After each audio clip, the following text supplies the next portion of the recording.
ये बात आप जरूर स्वीकार करें कि सोते समय आपको बहुत सावधान रहना है। और प्रायः गलती सोते समय करते हैं उपासक की, कोई प्रपंच की बात याद करते हुए या मोबाइल देखते हुए या कोई गंदी चेष्टाओं का आपकी रात बेकार चली जाएगी। अगर गंदी चेष्टा हो गई तो सुबह भी बेकार हो जाएगी, दिन भी बेकार हो जाएगा, निरुत्साहित हो जाओगे। सोते समय आपको समय नहीं देना व्यर्थ चिंतन का। उसी समय विषय चिंतन होता है, उसी समय विषय भोग की आकांक्षा जागृत होती, उसी समय विषय देखने की इच्छा होती। मोबाइल है तो जिस समय आप अपनी शैया पर जाएं स्विच ऑफ कर दें। उसमें मैसेज घंटी आने का कोई भी रास्ता मत रखें। मान लीजिए आप उपासक हैं भगवत प्राप्ति के, 30-35 वर्ष ये नहीं था तो सब मर नहीं गए थे। और बोले इमरजेंसी, जब इसकी 30-35 वर्ष से पहले इसकी कोई रचना नहीं थी, मुझे लगता है, क्योंकि 30-35 वर्ष में ही इसका विस्तार देखा है। नहीं तो कभी किसी के पास मोबाइल नहीं। कोई बड़े अधिकारी तो इतना बड़ा वो, इतना बड़ा वाला वो ऐसे रखते थे। नहीं तो मोबाइल तो हमें लगता है 30-35 वर्ष। तो फिर इमरजेंसी कैसे चलती थी? कैसे चलती थी इमरजेंसी? और आप ब्रह्मा हो क्या कि इमरजेंसी संभाल लोगे? स्विच ऑफ करो। जो सब इमरजेंसी संभालने के लिए तैयार, रात दिन न सोता है, वो हर समय जागृत रहता है, वो हमारा आराध्य देव है। स्विच ऑफ करो, चिंतन लगाओ श्री जी का। ये जो रात्रि के शयन के समय मोबाइल में इधर उधर दृश्य देखने हैं, अपने सर्वनाश का बीज बोना है। मान लो, हमारी प्रार्थना मान लो, ये उस समय मन आपको परेशान करेगा जब कमरे की सिटकिनी अंदर से बंद होगी। सबसे प्रार्थना है रात्रि के शयन के समय। तो बोले फिर ठीक है 10 बजे तक देख लेंगे मोबाइल, इसके बाद शयन के समय भजन कर लेंगे। होगा ही नहीं। क्या तुम देखना चाहते हो? प्रिया प्रीतम के सिवा और कुछ क्या देखना चाहते हो? वो तो सुभग सुंदरी सहज सिंगार, सहज शोभा सर्वांग प्रति सहज रूप वृषभानुनंदिनी। हमारी स्वामिनी जी की सुंदरता छुपाने के लिए आभूषण पहनाए जाते हैं, औरों को तो आभूषण सुंदरता बढ़ाने के लिए। यहां छवि के छिपाए बे को ऐसे के दास होके क्या देखोगे मोबाइल में? क्या देखना चाहते हो? वासना की क्रीड़ा, और तुम उस क्रीड़ा को देखना चाहते हो। परमार्थ के पथिक हो। देखना है तो प्रभु को देखने की वृत्ति रखो, अन्यथा मूंद लो आंखें। प्यारे, महान फल प्राप्त करोगे।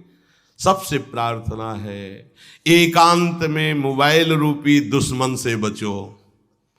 क्योंकि जब आप गंदी बात कहीं देखोगे तो आपके अंदर वैसे ही चिंतन बनेगा, वो ऐसे ही लगेगा मैं भी ऐसा करूं, मैं भी ऐसा भोगूं, मैं भी ऐसा देखूं। मान लीजिए आप, जब हमारे शास्त्र कहते हैं कि पशु पक्षियों के मैथुन को भी नहीं देखना है, अगर ऐसा एक बार दृष्टि पड़े तो मानसिक प्रणाम करके दोबारा दृष्टि ना देना। और आप मोबाइल में ऐसी चेष्टाएं देखोगे, कैसे आप भगवत भजन करोगे? कैसे भगवत प्राप्ति का उद्देश्य रख पाओगे? ये कलयुग की बहुत महीन चाल है कि उसके बिना काम नहीं चलेगा और हम तुम्हें काम से युक्त कर देंगे।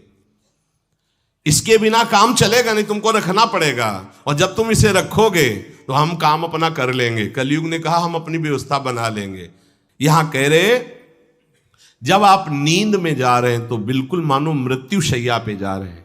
आपको उस समय नाम जप में बहुत ध्यान देना है, कहीं मन बहक ना जाए। तो क्या होगा, 5-6 घंटे जो आप लेटोगे ना, वो भी भजन हो जाएगा। हमारा जो सततम योमाम स्मरति नित्यशा है ना, ये पूरा हो जाएगा। नहीं, उस समय हम सो जाएंगे तो हमारा 6 घंटे का वियोग हो गया, 6 घंटे भजन रुक जाएगा।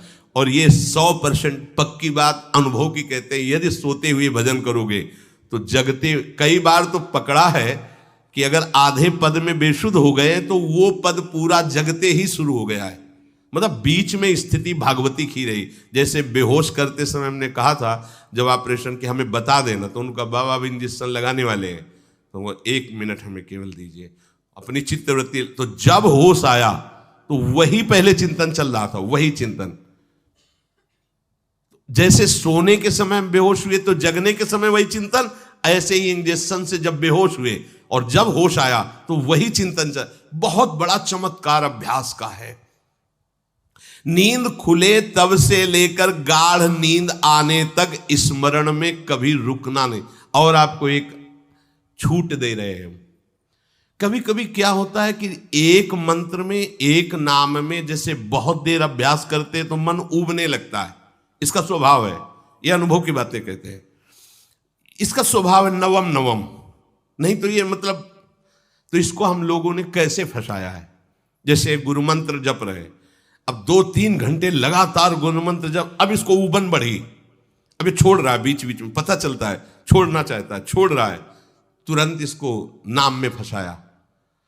अब थोड़ी देर नाम में चला, फिर उब रहा है, बहुत विचित्र है ये। अब उसको फंसा दिया। उस पीछे की बात अभ्यास के समय, नमामि शमीशान निर्वाण रूपम विभुम व्यापकम ब्रह्मवेद स्वरूपम। चिंतन, पदगान करे, ये भगवान शिव पदगान कर रहे हैं और उसका चिंतन, निर्वाण रूपम विभुम व्यापकम ब्रह्मवेद स्वरूपम।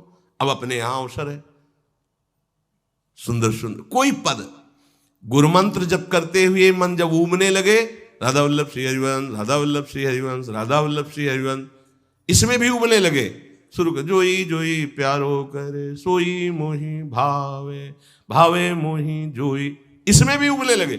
सुधा निधि का कोई एक लाइन ले लो, ब्रह्मेश्वरादि सुदुरूह पदारविंद श्रीमत् पराग परमाद्भुत वैभव, ब्रह्मेश्वरादि सुदुरूह छोड़ना नहीं है, तू भाग में नवम नवम दे रहा हूं, नवम नवम। इसको फंसाने के लिए आपके पास अस्त्र हो, जैसे यहां चाकू, यहां पिस्तौल, तलवार, ये वो सब बिल्कुल वीर सजा रहता है, ऐसे ही अपने लोग सजे रहते। छोटा राधा, अब एकदम चिपक गया है आके, तो कैसे मारे, तो छोटी चाकू है ना वैसे, राधा राधा राधा, थोड़ा दूरी राधा वल्लभ श्री हरिवंश, थोड़ा और दूरी गुरु मंत्र, बड़े बड़े अस्त्र अपने पास रख ले। बहुत भाग रहा है तो फंसा दिया। प्रथम यथावति प्रणव श्री, अब लग पूरा पदगा, पूरा पदगा उसमें लग, प्रथम यथामति प्रणव। भोजन पाते समय ऐसा अभ्यास किया है, 1 घंटा के पहले भोजन नहीं होता, चाहे 2 रोटी पाना हो, समय लगता है। आराम, एक एक नाम, एक एक, कुछ भी हल्ला मचाओ, कोई फर्क नहीं पड़ेगा, अपना चलेगा। अभ्यास स्नान के समय, भोजन के समय, किसी क्रिया के करते समय, किसी से बात करते समय, सोते समय, ये विशेष स्थान जहां में सावधान रहना है। यहां भजन छूटता है, ध्यान देना, यही भजन छूटता है। चलते समय, क्रियावान होते समय, प्रसाद पाते समय या किसी से बतराते समय, ये सब भजन के छूटने के स्थान है और यहीं पकड़ना है भजन को। जब आपको बिल्कुल न लगे तो मानसिक सब बंद कर दो और गुनगुनाने लगो। जो धुनी आपको अच्छी लगे उसी में नाम, कोई नाम लेके, संसार का चिंतन न होने पावे, चाहे जो कुछ तुम जहां तुम्हारा मन आवे, गंगावरी गोदावरी, कुछ भी भागवतिक चिंतन के सिवा संसार के चिंतन न होने पाए। पहले ऐसे अनन्य बनो, फिर बाद में अनन्यता आती, रसना कटो जो अनरट। हाँ भी विषय चिंतन कर रहे हैं, प्रपंच कर रहे हैं, बोले रसना कटो जो अनरटो। और नहीं बोल सकते, प्रपंच बोलेंगे बस, रसना कटो, ये शब्द वहां नहीं आते। पहले हम आपको छूट देते, भक्त चरित्र, भगवान की चरित्र, नाम, कीर्तन, मंत्र, जो भी चाहो, संसार का चिंतन मत होने देना, पहले ये पकड़ो। फिर आगे चल करके जब पवित्र हृदय होगा तब ये निष्ठा आती, रसना कटो जो अन रटो, निरखियन फुटो नयन। मान लो संसार का चिंतन नहीं करने देना है इसको, आप जैसे बने वैसे करो भागवतिक चिंतन। कोई नाम ले लो, कोई मंत्र ले लो, तुम्हें जो प्रिय लगे, हम छूट देते हैं। ये हम नहीं करें कि रसना कटो जो अन रटो, ये बाद की बात है। हमें पहले इसका संसार चिंतन रोकना है। कैसे छूटेगा, कैसे छूटेगा, हमें यह पकड़ना है। नहीं तो निष्ठा की बात, जो हरि नाम जगत त्रिशिरोमणि वंश बिना कबहू, हरिवंश बोलेंगे नहीं, हरि बोलना नहीं है, हरि बोलना नहीं, क्योंकि जो हरि नाम जगत त्रिशिरोमणि वंश बिना, हरिवंश बोलना नहीं है क्योंकि प्रपंच में रति। तो क्या करो, जो तुम्हें प्रिय लगे पहले उसे पकड़ो, ये हम अंदर की बात करें, प्रवचन की बात नहीं कह रहे। मन को फंसाना है हमें। राम कृष्ण हरि जहां लगे इसको लगा, पहले इसको फंसाओ, संसार का चिंतन न होने दे। गीता भागवत भक्त चरित्र कुछ भी कहीं भी इसे फंसाओ, पहले संसार का चिंतन न होने दो, फिर लाओ इसको घुमा के निकुंज वाटिका में। फिर तो भागेगा ही नहीं, फिर नहीं भागेगा। अब सीधे निकुंज वाटिका में किसी महाभाग्यशाली गुरु आश्रित का लगेगा, अन्यथा बहुत प्रपंची मन है। आप आश्रय इधर का लोगे, प्रपंच का चिंतन करोगे, बात बनेगी नहीं। चिंतन छोड़ना है हमें, जैसे बने तैसे संसार का चिंतन छूट जाए तो हम विजय को प्राप्त होंगे। ध्यान दीजिए, इस परमात्म तत्व को वही प्राप्त कर पाता है जिसका राग बीत गया है, खत्म हो गया है, वैराग्यवान। ज्यादा परिश्रम नहीं है वैराग्य में। विवेक नहीं होने के कारण हम वैराग्य नहीं धारण कर पाते। हम बाहरी बातों को वैराग्य ले लेते हैं, ऐसा कपड़ा बदल लेना या कपड़ा ना पहनना या लौकी का कमंडल, मिट्टी का पात्र, तो हम अपने को वैरागी। बात यहां नहीं रुकेगी। वैराग्य का इतना ही मतलब नहीं, ये भी एक बाह्य अंग है वैराग्य का, पर वैराग्य का सच्चा स्वरूप है वीतरागा। कहीं कुछ भी अच्छा नहीं लग रहा, कोई भी सुख आकर्षित नहीं कर रहा, लोक लोकांतर की प्रतिष्ठा, मान, सुख, ऐश्वर्य, व्यक्ति, कुछ अच्छा नहीं। राग खत्म हो गया। ऐसा उस अक्षर ब्रह्म को, अविनाशी तत्व को जान पाता है। जगते भयो फिरे बैरागी। जैसी हरिवंश प्रपंच बंच सब ये काल ब्याल को खायो। हालत यह है कि जैसे सांप ने मेढक को पकड़ रखा और मेढक सामने पतिंगा को, कीड़े को पकड़ना चाहता है। उसे यह पता नहीं कि मैं खुद किसी का कवल बन चुका हूं, वो एक झटके में मुझे अपने पेट में ले जाएगा। ऐसे ही हम सब हैं, काल के द्वारा ग्रसित है। काल ने हमें पकड़ रखा है, पर हम भोग भोगना चाहते हैं। हम नाना प्रकार की मान प्रतिष्ठा पाना चाहिए, ये पता नहीं एक झटके में हमारा अस्तित्व ही खत्म हो जाएगा। जिनके अंतःकरण में किसी भी व्यक्ति, वस्तु, स्थान, पद, प्रतिष्ठा का राग ही नहीं रह गया है, उसे कहते हैं वैराग्यवान। वीतरागाः, राग ही नहीं है। जिनका अंतःकरण निष्पाप निर्मल हो चुका है, जिनके हृदय में केवल भगवत प्राप्ति की उत्कट लालसा जागृत हो गई है, ऐसा साधन संपन्न उपासक परमात्म तत्व में प्रवेश पाता है। अध्यात्म मार्ग की ऊंचाई पर वो स्थित हो जाता है। यदि छंतु ब्रह्मचर्यम चरंती, जिनकी इच्छा एकमात्र भगवत प्राप्ति की है, यदि छंतो, तो उनको क्या करना होगा? ब्रह्मचर्यम चरंती, ब्रह्मचर्य का पालन करना होगा। प्रत्येक इंद्रियों का निर्विषय हो जाना वास्तविक ब्रह्मचर्य है। केवल जनेंद्रिय से ही ब्रह्मचर्य को नहीं लेते। हमारी प्रत्येक इंद्री भोगों से रहित होकर भगवत अनुराग में, नेत्र प्रभु को देखना चाहते हैं, त्वगेंद्री प्रभु को स्पर्श करना चाहती है, घ्राणेंद्री प्रभु के श्री अंग की गंध पाना चाहती है, श्रवणेंद्री प्रभु के वचन सुनना चाहती है। एक एक इंद्री अपने प्रभु में लग गई, अंतर्मुख हो गई, बाहर विषयों का त्याग हो गया। इसे ब्रह्मचर्य कहते हैं। पर प्रारंभिक ब्रह्मचर्य में जनेंद्री का ब्रह्मचर्य अत्यंत आवश्यक है।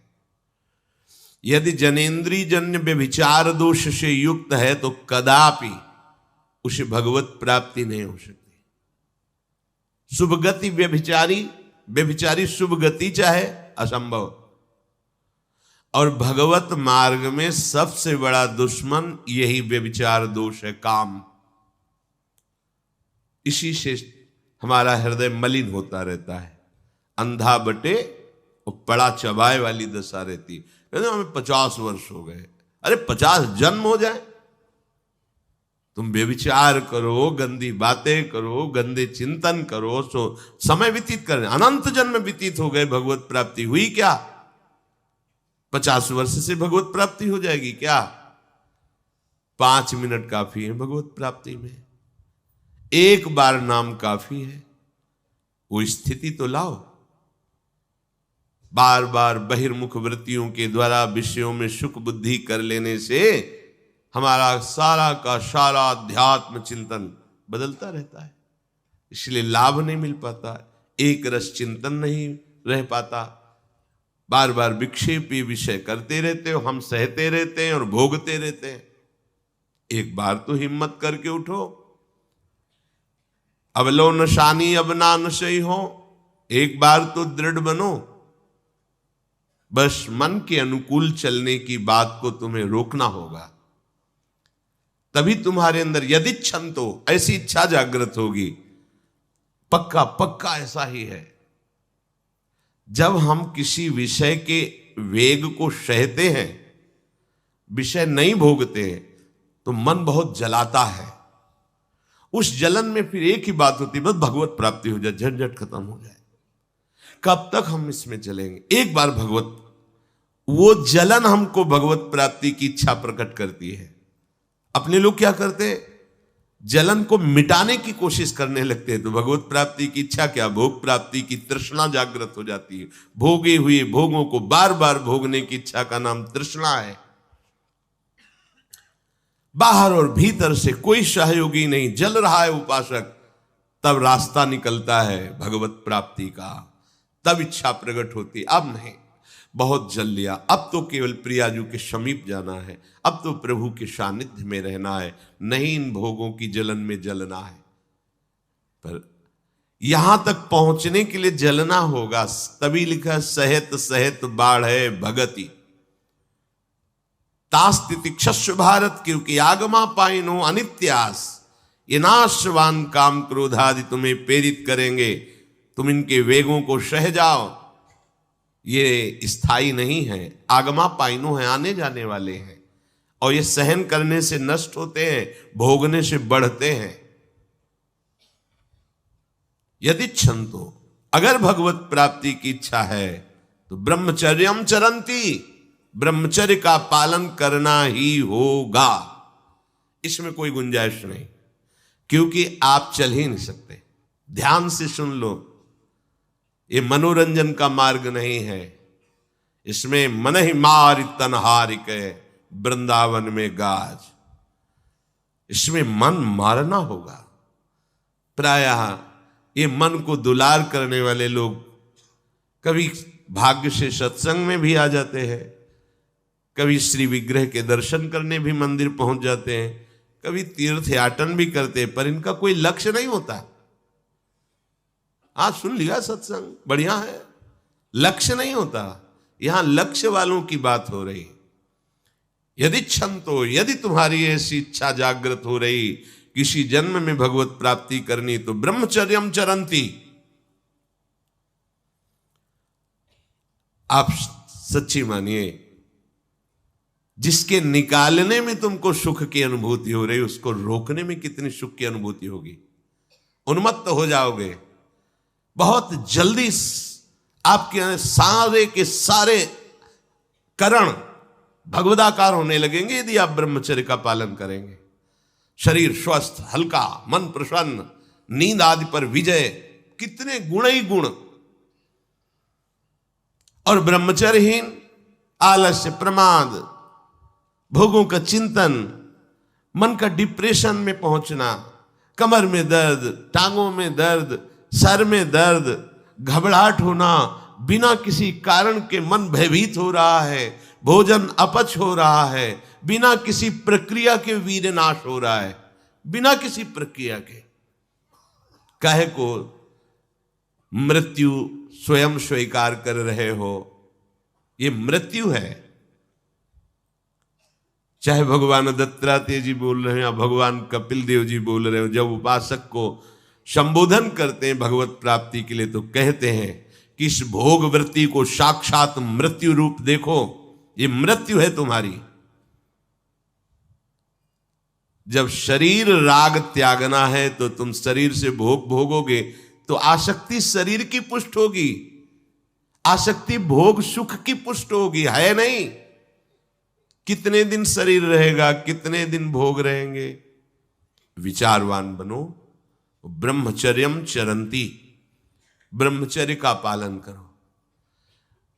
उपासक जो ब्रह्मचारी होता है उसका खिला हुआ चेहरा रहता है, जैसे कमल खिला हुआ, बिना किसी कारण के उसकी मुख मुद्रा में प्रसन्नता होती है। जो ब्रह्मचर्यहीन होता है बुझा हुआ चेहरा होता है, तेजहीन, बिना किसी कारण के वो शोकग्रस्त लगता है। बैठा है, आपको लग रहा है शांत है, लेकिन आप चेहरे को देखो, वो एक शोकग्रस्त है, कुम्हलाया हुआ चेहरा, अशांत चेहरा। मुख प्रसन्न, तन तेज विराजा, यह है ब्रह्मचर्यम चरंती, भगवत आराधन संपन्न उपासक का। जैसे आग में पैर रखते हुए कोई चले तो कैसे चलेगा, ऐसे ही ब्रह्मचारी की पहचान है। इतनी स्फूर्ति उसके अंदर होती, जैसे आग में चलने वाला पूरा पैर नहीं रख पाए